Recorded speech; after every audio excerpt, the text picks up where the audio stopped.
I touched these Technics things and my whole life changed about vinyl, let alone DJing. Don't think a lot of people realise, for me, how pivotal that deck is in clubland. 1970 saw the dawn of a new era for turntables, as Technics manufactured the world's first turntable using a direct drive system. In 1979, the SL-1210 Mark IIs were born. With a high-torque direct drive motor, it didn't take long for it to become the DJ's tool of choice. You could physically slow the platter down, then release for near-instantaneous correction to its original speed. In 2019, Technics will release the latest version of the 1210. We spoke to some legendary vinyl DJs to find out what Technics 1210s mean to them and the future of vinyl DJing. My first memory, I was in this sound system called Positive Force, and one of the guys bought one deck. It was very expensive back then. It was like a mortgage, literally. And I've always just played on my brother's belt drivens.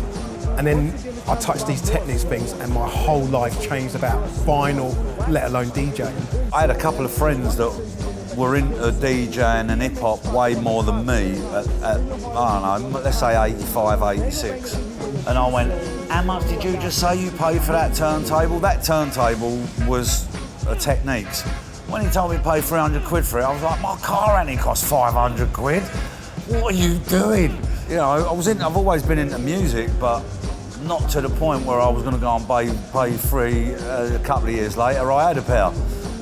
It was in 1984, a video clip of Malcolm McLaren, Buffalo Girls. I knew how to play with reel-to-reel tape, and I was just like, oh my God, so people don't play music with tapes, plays with turntables. So we went out one night, I was about 18, and we saw like someone was DJing. It was like in a bar, but they had like a sound system.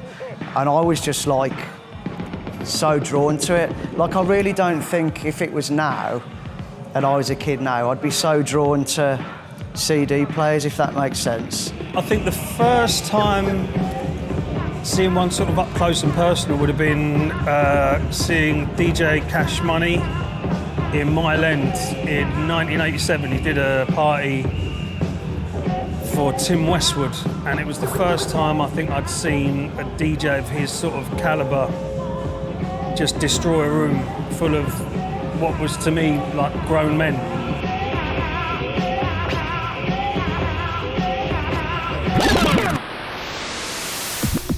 I remember losing my job as a designer, so that must be 1990. And then by the end of 1990, I needed some of these babies. So with my redundancy money, I bought these two decks. My nan bought me a pair of Technics for my 16th birthday. So that would have been February '88. I bought mine Tottenham Court Road. I'm sure a lot of people did. You know, that's where you got, if you was in London, that's where you got your SLs from. When I was like 22, 23, that's when I was playing in big clubs, so I had the money. So I went out and I bought my first set of Technics, which I saved up by cleaning dishes in a local pub, man. And I cried, and my girlfriend at the time looked at me as if to say, where did they come from? Anyway, but that's when I bought my first decks, 1990, and it really hurt me to buy them, but I needed them. Being like a kid, I thought it had like happened like there and then I'd be able to DJ. And I remember like going downstairs to my mum and going, I can't do it, I've just wasted £700 or whatever, which was a lot of money then. And I remember thinking, oh, I'll never be able to do this, I just can't do it. And I really lost my temper. That was a massive turning point in my life. I didn't know anyone who was a DJ, so I had to figure out how to beat match myself. I didn't even know, like, you know, about cueing the record or anything, and I just had to figure it out. When you had to learn on belt drives, which were the hardest things, you know, filling how easy the platter was to get on SLs, and the magnet was just mind-blowing to me. Like my brother was a big record collector, so I learnt off his belt drivens. With those kind of decks, it was just an in and out kind of thing. You know, they were belt driven, they didn't have any tempo change. But once I got my 1210s, that was it. You could learn. It just made my DJing going from just there to just there. I had a relationship that ended badly once, and that was quite abused. The tone arms were actually bent in half. But the funny thing is, they were actually fixed later on, so that shows how solid they are, because they were pretty beat up. Well, sadly, and they ain't gonna want to hear this, so I smashed one up with an hammer. On purpose. Like, I play about with art. And I thought, you know what, I've got a few of them. This one's a spare, so I got an hammer out and took an hammer to it and trashed the life. I mean, they are really strong. Like, I really had to kind of do some damage on it to pierce the casing. I can remember some guy just coming on the stage, just go like that, put his hand on the table, because it was a table, it wasn't like sturdiness, table, and then everything just came forward with him.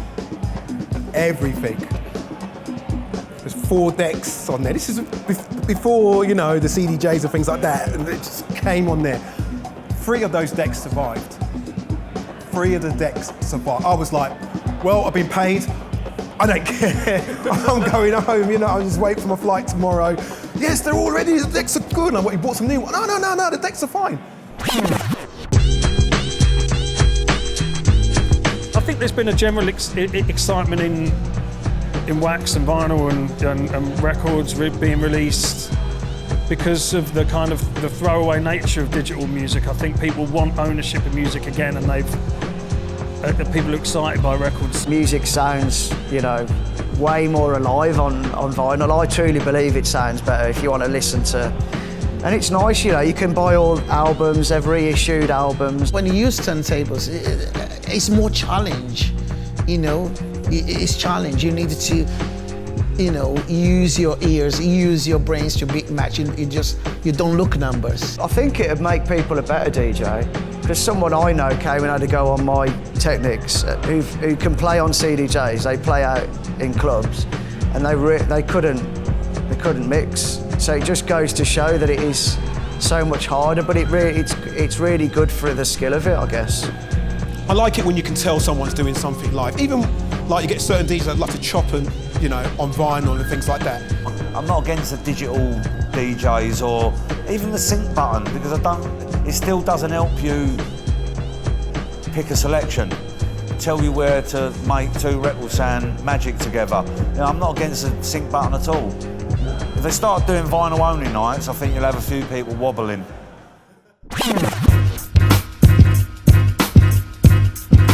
I actually do love them. I love them. Do you know what I love about them, right? When I push the records, they don't go, they actually hold themselves. Do you know what I mean? They hold themselves. They actually don't go, you don't hear them whirl.